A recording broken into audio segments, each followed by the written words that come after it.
સૌથી પ્રાચીન શહેર, ધાર્મિક અને આધ્યાત્મિક રાજધાની, કાશી, બનારસ, વારાણસી, અલગ અલગ નામ પણ ઓળખ એક. તેના દરેક ઘાટ સાથે પણ સંસ્કૃતિ અને કહાનીઓ જોડાયેલી છે. તે આ નગર આજે રાજકીય રંગોમાં ડૂબેલું છે, રાજનીતિના કેન્દ્રમાં આવી ગયું છે. કારણ કે માँ गंगा ने मुझे बुलाया है થી લઈને माँ गंगा ने मुझे गोद लिया है તેવું કહેતા પ્રધાનમંત્રી નરેન્દ્ર મોદીની આ સીટ છે. ત્યારે આજે બોટ યાત્રામાં જાણીશું બનારસનો મિજાજ, બનારસના રંગો. मुझे तो माँ गंगा ने बुलाया है. એ શિવજીના ત્રિશૂળ પર ઉભેલી દેવોની ભૂમિ છે. માँ ગંગાની અસીમ કૃપા જેના પર વરસે છે એ આ નગર છે, જે માત્ર નગર કે શહેર નહીં પરંતુ આખી સભ્યતા, સંસ્કૃતિ પોતાની અંદર સમાવીને બેઠું છે એવું દેશનું સૌથી પ્રાચીન નગર. વરુણા અને અસી નદી પરથી જેનું નામ વારાણસી પડ્યું. ઇતિહાસ અને પરંપરાઓથી પણ પ્રાચીન. તેને કાશી કહો, બનારસ કહો કે વારાણસી, એ આધ્યાત્મ ને ધાર્મિક રાજધાની છે.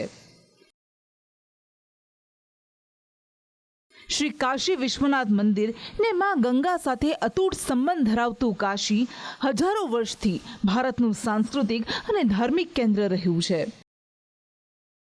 હિન્દુ આસ્થામાં માનતો માણસ મોક્ષની પ્રાપ્તિ માટે ગંગાના ઘાટ પર અંતિમ શ્વાસ લેવાની ઘેવના રાખે છે. એવું માँ ગંગાના કિનારે વસેલ પુરાતન સંસ્કૃતિની કહાની ધરાવતું આ શહેર, જેણે મુગલ શાસન પણ જોયું ને અંગ્રેજ શાસન પણ. સમયના વહાણો વહેતા ગયા અને શિવ શંભુની નગરી ઘણી બદલાઈ ગઈ છે. દરેક વ્યક્તિ એકવાર તો આ ધરતી પર જવાની ઈચ્છા રાખતો જ હોય છે. એ વારાણસી અનેક રંગોથી ઉભરાતું જીવંત શહેર છે. પણ આજે આ વારાણસીમાં રાજકીય રંગ પણ ભળી ગયા છે અને એનું કારણ છે લોકશાહીનો સૌથી મોટો પર્વ ચૂંટણી. આમ તો વારાણસીમાં સૌથી છેલ્લે 7મા તબક્કામાં 1 જૂને મતદાન થશે, પરંતુ આખા દેશની નજર વારાણસી પર છે. અને એની પાછળનું કારણ છે દેશના પ્રધાનમંત્રીની આ સીટ છે, જ્યાં તેઓ આવ્યા અને ભવ્ય રોડ શો પણ કર્યો. ભવ્ય રોડ શો કરી રહ્યા છે. ધાર્મિક અને આધ્યાત્મિક દ્રષ્ટિએ મહત્વનું એવું વારાણસી 2014થી રાજકીય કેન્દ્ર સ્થાને પણ આવ્યું છે.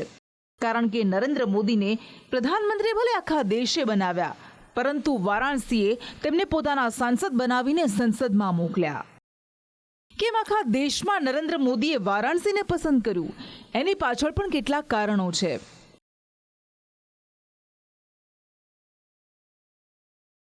એ સમયે જ્યારે તેઓ પ્રધાનમંત્રી નહોતા બન્યા, ત્યારે પણ તેમણે વારાણસી પસંદ કરવા પર કેટલાક શબ્દો કહ્યા હતા, જે તેઓ આજે પણ કહેતા રહે છે.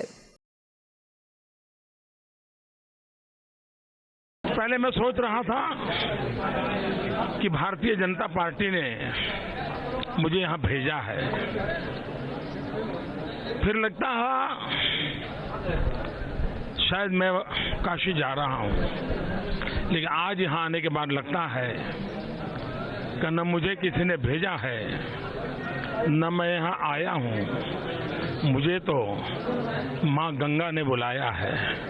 और एक बालक जैसे अपनी माँ की गोद में वापस आता है, वैसी मैं अनुभूति कर रहा हूँ. જો કે વારાણસી પસંદ કરવા પાછળનું એક મોટું કારણ હતું હિન્દી હાર્ટલેન્ડ ગણાતા યુપી, બિહાર સહિતના રાજ્યો પર પકડ જમાવી, અને ભાજપની આ રણનીતિ સફળ પણ રહી. વારાણસીના સાંસદ હોવાને કારણે પીએમ મોદી અવારનવાર અહીં આવતા રહ્યા અને આખા યુપી બિહારમાં તેનો પ્રચાર થતો રહ્યો. તેઓ 10 વર્ષમાં કુલ 48 વખત અહીં આવી ચૂક્યા છે. તો આ વખતે પીએમ મોદીને પ્રચંડ જીત અપાવવા ભાજપના ચાણક્ય કહેવાતા અમિત શાહ વારાણસીમાં અવારનવાર આવ્યા અને લોકો વચ્ચે રહ્યા. ક્યારેક તેમણે દશાશ્વમેઘ ઘાટ પર યોગી સાથે હાજર રહીને ગંગા આરતીના દર્શન કર્યા. 2014માં બનારસે પ્રધાનમંત્રીને જીતાડ્યા અને એ સિલસિલો 2019માં પણ ચાલુ રહ્યો. આજે ત્રીજી વખત પીએમ મોદી વારાણસીથી લડી રહ્યા છે. ત્રીજી વખત બનારસથી નામાંકન ભરતા પહેલા તેઓ સવારે દશાશ્વમેઘ ઘાટ પર પહોંચ્યા, જ્યાં સ્નાન કરીને તેમણે ધ્યાન કર્યું હતું.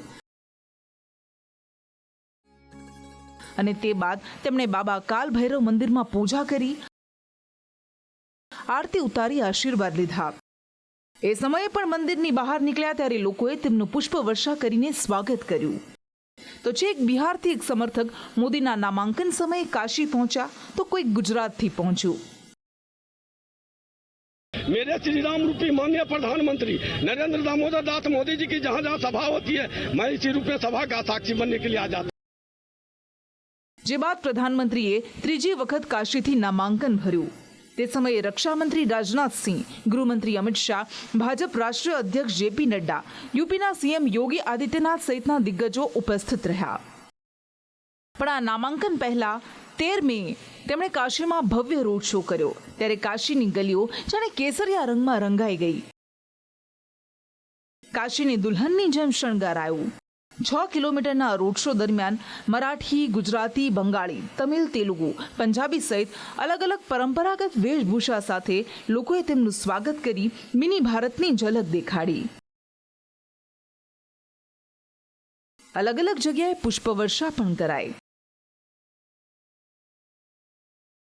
વૈદિક મંત્રોચ્ચાર સાથે પીએમ મોદીનું સ્વાગત કરાયું. 5 લાખ ઘરોમાં ભાજપે નિમંત્રણ પત્રક આપ્યું હતું. સૌથી વધારે જનમેદની દક્ષિણી વિધાનસભા ક્ષેત્ર એટલે કે શ્રી કાશી વિશ્વનાથ વિસ્તારમાં ભેગી થઈ. રોડ શો બાદ પ્રધાનમંત્રી કાશી વિશ્વનાથ મંદિરમાં પૂજા કરવા માટે પહોંચ્યા. જોકે આ રોડ શો પર પ્રિયંકા ગાંધીએ કટાક્ષ કરતા કહ્યું કે ગાડીઓ પરથી જનસંપર્ક નથી થતા, લોકો વચ્ચે જવું પડે છે. रोड शो जनसंपर्क नहीं होता जिस तरह से हम लोग करते थे और जिस तरह से मेरे पिताजी करते थे. मेरे पिताजी पैदल गांव में जाते थे, प्रधानमंत्री होते हुए पैदल गांव के अंदर जाकर समस्याएं पूछते थे, जनता की आंसू पोंछते थे. एक गाड़ी पे ऊपर से खड़े होके यूं यूं हाथ हिलाना और जनता आधे किलोमीटर दूर से यूं हाथ हिला रही है, वो जनसंपर्क नहीं है. वो मोदी जी का जनसंपर्क होगा, उनका अपना तरीका है. પીએમ મોદીએ ત્રીજી વખત વારાણસીથી ગંગા સપ્તમીના શુભ મુહૂર્તમાં નામાંકન ભર્યું. ત્યારે 11 રાજ્યોના મુખ્યમંત્રી, જેમાં યોગી આદિત્યનાથ, બિહારના સીએમ નીતિશ કુમાર, એમપીના સીએમ મોહન યાદવ, રાજસ્થાનના સીએમ ભજનલાલ શર્મા, મહારાષ્ટ્રના સીએમ એકનાથ શિંદે, ઉત્તરાખંડના સીએમ પુષ્કરસિંહ ધામી, છત્તીસગઢના વિષ્ણુદેવ, આસામના હિમંતા બિસ્વા શર્મા, હરિયાણાના સીએમ નાયબસિંહ સૈની, ગોવાના સીએમ પ્રમોદ સાવંત, ત્રિપુરાના સીએમ માણિક સાહા, સિક્કિમના પ્રેમસિંહ તવાંગ પણ ઉપસ્થિત રહ્યા. માહોલ બનાવવા માટે 9 મેથી જ ગંગાના દશાશ્વમેઘ ઘાટ પર 1000 ડ્રોન સાથે કાશીના વિકાસ સહિતના મોટા પ્રોજેક્ટ્સ બતાવાઈ રહ્યા હતા. હાલ ભાજપ માટે એકદમ સેફ સીટ અને ગઢ ગણાતી આ બેઠક એક સમયે કોંગ્રેસનો ગઢ ગણાતી તો ક્યારેક ડાબેરી પણ અહીંથી જીત્યા હતા. 1952 થી લઈ 1967 સુધી કોંગ્રેસ આ બેઠક જીતતી રહી. પણ 1967માં સીપીઆઈના સત્યનારાયણ સિંહ જીત્યા. જે બાદ ફરી આ બેઠક એકાદ અપવાદને બાદ કરતા કોંગ્રેસના હાથમાં રહી. 1977માં કટોકટી બાદની પ્રચંડ સત્તા વિરોધી લહેરમાં કોંગ્રેસે આ બેઠક પણ ગુમાવી હતી, પણ 1980માં પાછી મેળવી લીધી. પણ 1991માં ભાજપે તેમાં સેંધ પાડી અને 2004 સુધી આ સીટ ભાજપ પાસે રહી.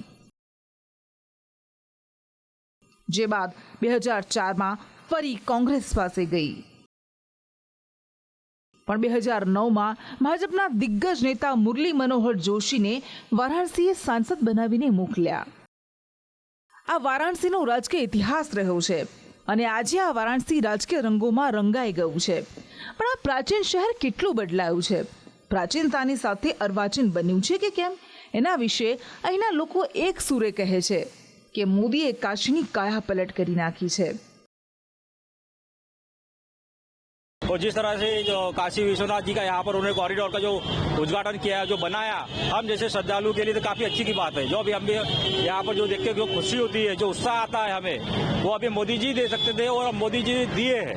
इसलिए हम तो जाएंगे कि बीजेपी का साथ, सबका विकास। मोदी जी जब आए, बनारस से लड़े और आने के बाद उनने बनारसी माल को बढ़ाने के लिए बहुत यहाँ पे मदद किया। साड़ियों का कारोबार इस वक्त बहुत ज़्यादा बढ़ा हुआ है। 6 लाख 7 लाख यात्री आते हैं और जो यहाँ आता है तो जाहिर सी बात है यहाँ का एक शगुन लेके ही जाएगा। दुनिया से न्यारी नगरी काशी, जिसको पुनः संपूर्ण जगत में, विश्व में मोदी जी ने नए सिरे से उसको और गौरव उसका बढ़ाया है। वह काशीवासी पूरी तरह से शिद्दत से उनके स्वागत के लिए, उनके अभिनंदन के लिए जुटे हैं। और काशीवासियों में, मतदाताओं में वाराणसी संसदीय सीट में होड़ लगी है कि हम ऐतिहासिक रिकॉर्ड वोटों से मोदी जी को जिताएं। આમ પીએમ મોદી વારાણસી સાથે કેન્દ્રમાં હેટ્રિક મારવાની આશ રાખી રહ્યા છે. તો સૌથી હાઈ પ્રોફાઇલ સીટ પર ઉમેદવારી નોંધાવવા માટે પણ લાઈન લાગી રહી છે. કોઈ ઘોડી પર બેસીને નામાંકન કરવા પહોંચ્યું. અખિલ ભારત હિન્દુ મહાસભાના પહેલા કિન્નર મહામંડલેશ્વર હેમાંગી સખી પણ વારાણસીમાંથી લડી રહ્યા છે.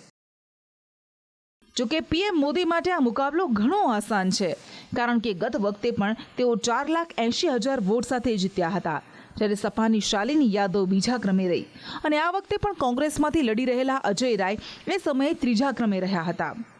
અજય રાય ઉર્ફે અજય લલ્લુ, જેઓ કોંગ્રેસના પ્રદેશ અધ્યક્ષ રહી ચૂક્યા છે, તેઓ આ વખતે ઇન્ડિયા ગઠબંધનમાંથી સપા અને કોંગ્રેસના સંયુક્ત ઉમેદવાર છે.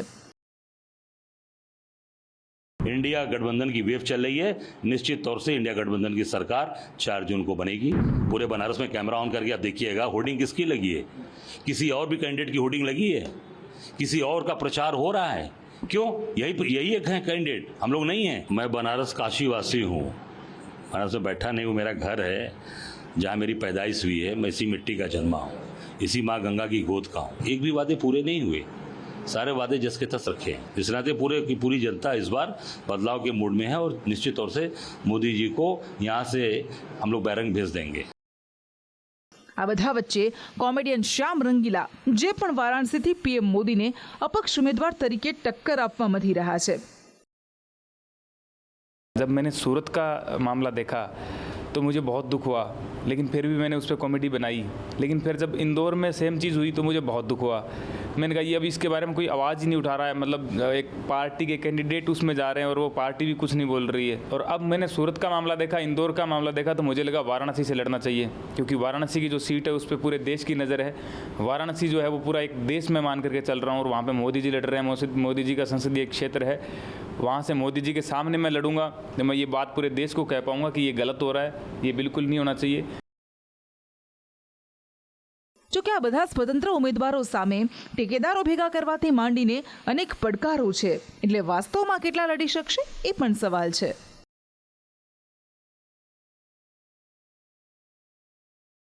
ભાજપે આ વખતે 400 પારનો ટાર્ગેટ મૂક્યો છે, ત્યારે પીએમ મોદીના સમર્થકોએ મા ગંગાને કાશીમાં 400 મીટર લાંબી સાડી પહેરાવી. પીએમ મોદીને આવકારવા કાશીમાં જનસાગર ઉમટ્યો. ભાજપે યુપીની 80માંથી 80 સીટ જીતવાનું લક્ષ્ય મૂક્યું છે અને પીએમ મોદીની સીટ કાશીમાં રોડ શોથી બીજી તમામ બેઠકોને પણ પ્રભાવિત કરવાની ભાજપની રણનીતિ છે. કાશી બદલાઈ ગયું છે અને એ જ બદલાયેલી કાશીને યુપીને બદલવાની સફરના એક મોટા દ્રષ્ટાંત તરીકે ભાજપ મૂકી રહ્યું છે. કાશી વિશ્વનાથ કોરિડોર થકી ભાજપે યુપીના જનજનમાં એ વાત મૂકી કે કાશી બદલાયું તો માત્ર મોદીને કારણે. અને બોલિવૂડના સિતારા પણ કાશી વિશ્વનાથ મંદિર પહોંચ્યા અને બદલાયેલી કાશીથી અભિભૂત થયા. ऐसा अनुभव हुआ कि मैं शब्दों में बयान नहीं कर पा रहा हूँ. जीवन भर हम शिव जी के भक्त रहे हैं और पहली बार काशी दर्शन करने आए हैं. मोदी जी का पर्पस यही था, उनका उद्देश्य यही था कि वो सेलिब्रेट करें अपने रिच कल्चरल हेरिटेज को, हमारी हिस्ट्री को, हमारी लेगेसी को। हमारे honourable prime minister Modi ji का जो प्रयास है, विकास भी विरासत भी, आई थिंक काशी एक परफेक्ट एग्जाम्पल है। मोदी जी ने पिछले 10 साल में जो काशी में किया है, जिस तरह की कनेक्टिविटी आई है, चाहे आप रेलवेज की बात करें, चाहे आप रोड्स की बात करें, चाहे वो रिवैम्प कॉरिडोर जो है, चाहे कुछ नए घाट हैं जो बहुत ही सुंदर लग रहे हैं, बहुत डेवलपमेंट आई है। बट साथ साथ जो काशी की अपनी एक फीलिंग है, जो वो कल्चर को लेके साथ में चलती है, वो फिर भी वही है। આમ ત્રિશુલની ધાર પર વસેલ બાબા વિશ્વનાથની કાશી, મોક્ષદાયીની કાશી આજે રાજનીતિના રંગોમાં લીન થઈ ગઈ છે।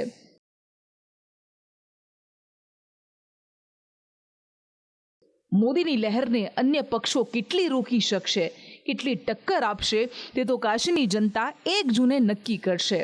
પણ વારાણસીની ધરતી પરથી ઉઠેલો ભાજપનો આ શંખનાદ કેટલે દૂર દૂર સુધી સંભળાય છે તે જોવું પણ રોચક રહેશે। સ્પેશિયલ રિપોર્ટ, સંદેશ ન્યૂઝ।